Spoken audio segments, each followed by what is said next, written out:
Assalamualaikum warahmatullahi wabarakatuh. Halo guys. Nah, di sini kami dari kelompok 3 yang beranggotakan saya sendiri, Elvira Oktasari, dan Saya Khairunisa. nah, di sini kami dari mahasiswa IAIN Pontianak, Program Studi Pendidikan Guru Madrasah Ibtidaiyah kelas 4A. Di sini kami membahas tentang media pembelajaran PKN.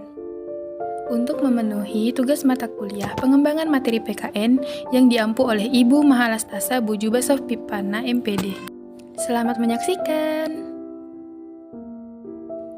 Yang pertama, saya akan menjelaskan tentang pengertian media pembelajaran. Kata media berasal dari bahasa Latin yang secara harfiah berarti perantara atau pengantar. Dalam perspektif belajar mengajar, media adalah pengantar informasi dari guru kepada siswa untuk mencapai pembelajaran yang efektif. Secara lebih khusus, pengertian media dalam proses belajar mengajar cenderung diartikan sebagai alat-alat grafis, fotografis, atau elektronis untuk menangkap, memproses, dan menyusun kembali informasi visual atau verbal.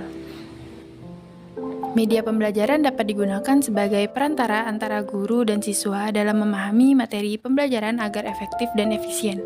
Berdasarkan pendapat yang dipaparkan menunjukkan bahwa media merupakan sarana untuk menyampaikan informasi dalam proses pembelajaran. Selanjutnya, tujuan penggunaan media pembelajaran secara umum adalah membantu guna dalam menyampaikan pesan-pesan atau materi pelajaran kepada siswanya agar pesan lebih mudah dimengerti, lebih menarik, dan lebih menyenangkan bagi peserta didik. Tujuan penggunaan media pembelajaran secara khusus yang pertama, memberikan pengalaman belajar yang berbeda dan bervariasi sehingga merangsang minat peserta didik untuk belajar. Yang kedua, menumbuhkan sikap dan keterampilan tertentu dalam bidang teknologi.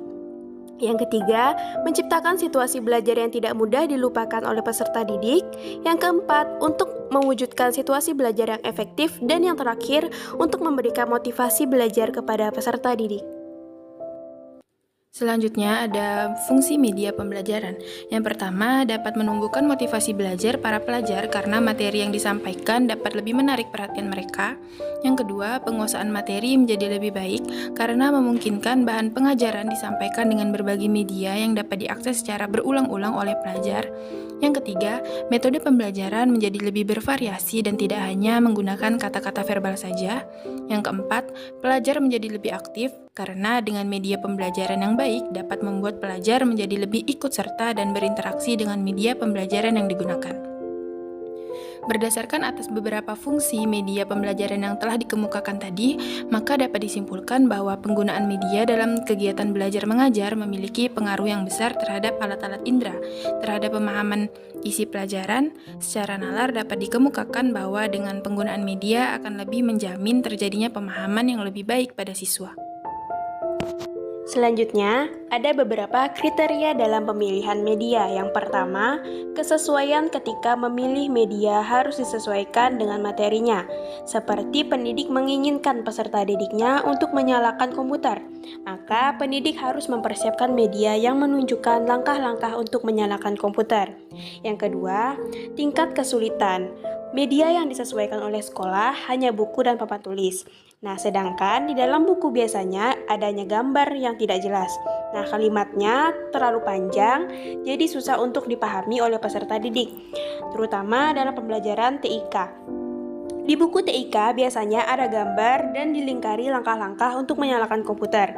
Tetapi gambar dan tulisannya tidak jelas dan sulit dipahami oleh peserta didik. Maka guru harus memperjelasnya dengan medianya sendiri. Yang ketiga, biaya dalam memilih media.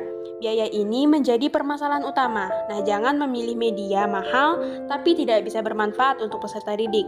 Pilihlah media yang harganya relatif murah tapi memiliki banyak manfaat bagi peserta didik untuk mempermudah memahami suatu materi pelajaran. Yang keempat, ketersediaan. Biasanya masalah ketersediaan ini terjadi di sekolah yang fasilitasnya rendah. Ketika guru ingin menunjukkan cara menyalakan komputer, tetapi sekolahnya tidak memiliki komputer, maka guru harus memilih media lain seperti menggambarkan langkah-langkah untuk menyalakan komputer di papan tulis. Yang kelima, kualitas teknik media yang sangat baik dan sangat bermanfaat ketika media itu memiliki kualitas teknis yang baik pula. Apabila media memiliki kualitas teknis yang bisa digunakan untuk segalanya, untuk beberapa materi, maka media itu bisa dikatakan media yang memiliki kualitas teknis baik untuk memahamkan siswa dalam belajar. Selanjutnya, ada contoh media dalam pendidikan kewarganegaraan. Yang pertama, menggunakan PowerPoint. Media ini bisa digunakan untuk memudahkan menyampaikan materi terkait PKN kepada peserta didik. Dengan menggunakan PowerPoint, anak akan lebih mudah memahami ketimbang mereka harus melihat materi di modul. Karena di PowerPoint ini kita hanya menunjukkan poin-poin pentingnya saja terhadap materi yang kita sampaikan dan itu akan lebih mudah dipahami. Yang kedua, menggunakan media audio-video. Nah, di dalam mata pelajaran PKN terdapat teori-teori mengenai bentuk negara atau pemerintahan. Anak didik akan lebih memahami jika kita tampilkan pengertian dari beberapa tokoh tersebut dengan menggunakan audiovisual. Karena dengan menggunakan media audiovisual atau video, peserta didik ke semua inderanya akan berfungsi sehingga ingatan mereka terhadap sebuah materi juga akan lebih mudah.